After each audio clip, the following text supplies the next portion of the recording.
il y a PPRD, il y a FCC Mobimba. N'a pas complice na bango se foba kangabango. Félix ne peut pas protéger le criminel. Chers Congolais, il est temps que tout le monde s'éveille. Kinke mulumba lokola azalaki na Kabila désir ake azumbongo kuna sans problème. Appuyez sur le bouton rouge, là où c'est écrit abonner. Abonnez, chers compatriotes, abonnez-vous à Eden TV officiel. Merci à vous tous qui nous suivez de partout. Merci, Bandeko, partout Bolanda Bisso. Affaire FPI, comité ya Kalanyon se foba Kangabango, ba audité Bango. Ba Oyon se bazala ki bazwa Kimbongo. Il y a PPRD, il y a FCC Mobimba. Na ba complice na bango se foba Kangabango. Bato nyonso oyo bakoyi ici entreprise publique na RDC bakanga bango et ko fragiliser coalition FCC KHT. Félix ne peut pas protéger le criminel.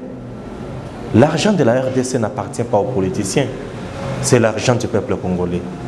Chers Congolais, il est temps que tout le monde s'éveille, que tout le monde se lève pour na kotelema na makambo ezali mabe. Moyibi eza moyibi. Que tu sois du PPRD ou de l'UDPS, ceux qui ont yibi aux amoyibi, il faut bakangayo. Je parle aujourd'hui du collectif. Il y a avocat, il y a FPI, Oyo, Bayokane, Bafunda, Batonyonso, O Bayibi Mbongo ya l'État. Collectif wana, et dans la liste il y a Batonyonso. Et parmi Bato Bazo cité na makambo FPI, Tozana ba Obemina, Tozana ba Kinke Mulumba. Tozana ba Germain Kambinga bato baza belé o bazumbongo ya l'État ba yibi na ba projet ya lokuta ba construire biloko na bango banda ko na bango makambo za kitoko ata mokete. FPI Fonds pour la promotion des industries bien industrielles mbongo wana ezalaka pona bato bakoya na ba projet bancable ba projet oyo eza na cadre d'industrie naza na projet industrie nanga et ça pour la pêche et élevage, pêche par exemple. Dans notre pays, nous n'avons pas de bateaux de pêche. L'industrie, il y a pêche. Ou par exemple, on a pêcher bambis dans le cannabis. Nous avons bamaï, oyo belé, lac Tanganyika, poisson ezoko fakuna pour les amis bangé. Voyez un peu, mais bateau, bazo na ba projet netu wanate. Lorsque FPI a un projet, il fallait qu'il ait étudié, PSA l'a suivi. Est-ce que bah étudier que projet na malam peut passer le suivi? Bambongo nyon sur FPI a maintenant coupé ça politicien. Ba politicien. Je comprends. Parce que mode d'accession, il y a cause à la DGP, PCA, tout. Dans l'entreprise, il faut bien marquer dans la parti politique, il faut dans la soutien à la parti politique. Est-ce que nous devons continuer comme ça? Le PPRD, le FCC va détruire Mbo Cannabiso dans le thème Mabé. Ces gens méritent la prison. Aujourd'hui, coalition FCC cache Bachiwana, Félix Ayeko Pakola, Poto Mafuta, Ayeko Pakola Batuba Yibi Mafuta. On ne pouvait pas s'attendre à ma communauté Oyote.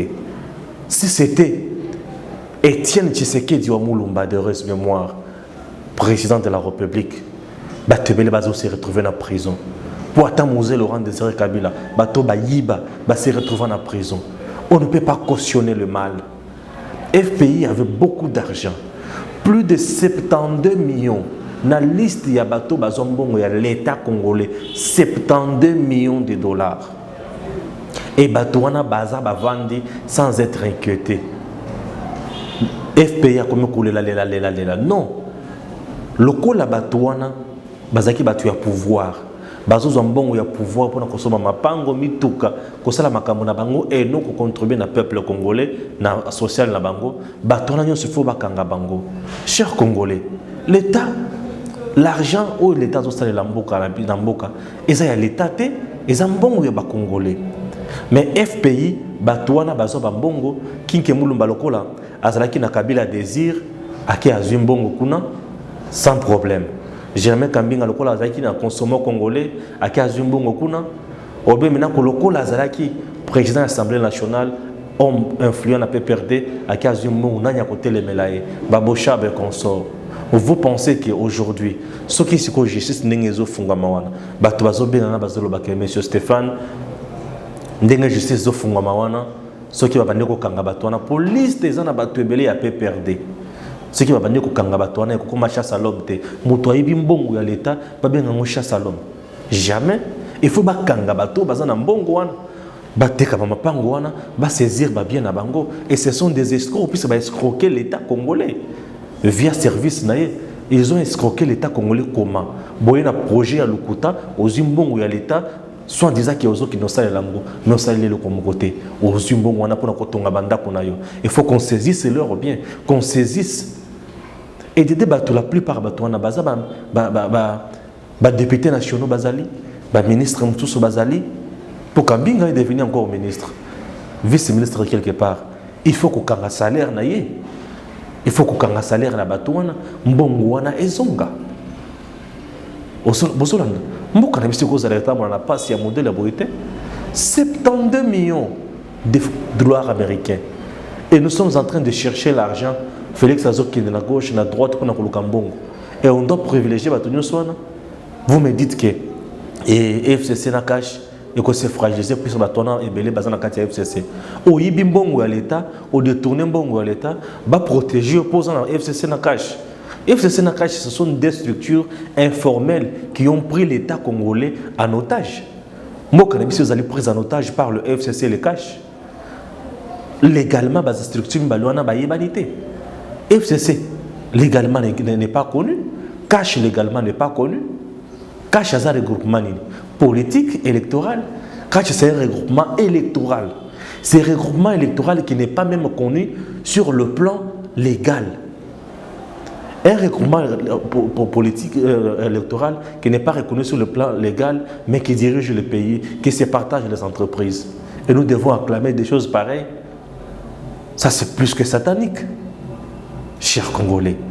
Pourquoi l'UDPS qui nous a fait rêver l'état des droits et l'UDPS nous dirige dans l'anarchisme? Moi, quand je suis tamboulité, Kabila est absent, toi, mandana ici là. Pour moi, toi, absent, ce jour benguier. Par le Stéphane Balamwangue, absent. C'est-à-dire à Salakanaï, mais Mkoloana y était. C'est-à-dire Kabila, le système, il y a Kabila, ils ont continué, qu'on l'a dit son amboka. Pourquoi on doit continuer à souffrir? 18 ans de souffrance, 5 ans encore de souffrance. On ne peut pas accepter ça. Les 5 ans de Félix, ils ont 5 ans d'espoir, 5 ans de changement. Mais les changements ne viennent toujours pas. Dans les entreprises, FPI, ce qui est bazar, sérieux. Et il faut, basa la bangona no audit. Bakanga bato bana ko gérer mo bato nyos va valider ba dossier wana. Ya bato ba yiba mbongo elle est plus de 72 millions wana. O bazo zongi sate, o ba valider ba dossier ba projet nyos wana, bakanga bango ba la kisabiso sur base de critères ni ba projet wana, ezalaki bancable. Et puis il n'a qui mérité mbongo et belé bongo. 72 millions les gens du PPRD. Vous pensez que la majorité de PPRD est fragilisée? Donc c'est un peu ça. Mbongo wana il faut ebima pour l'État congolais, pour le peuple congolais. Merci beaucoup. Merci de vos soutiens, messieurs, dames. Nous regardons, nous voyons que vous nous soutenez bien, ça nous fait énormément du bien. Mais abonnez-vous, abonnez-vous, abonnez-vous vraiment, ça nous fera énormément du bien de plus. Appuyez sur le bouton rouge, là où c'est écrit abonner, abonnez. Donc si vous appuyez une seule fois, vous vous abonnez directement, c'est une façon pour vous de nous soutenir. Chers compatriotes, abonnez-vous, abonnez-vous à Edem TV officiel.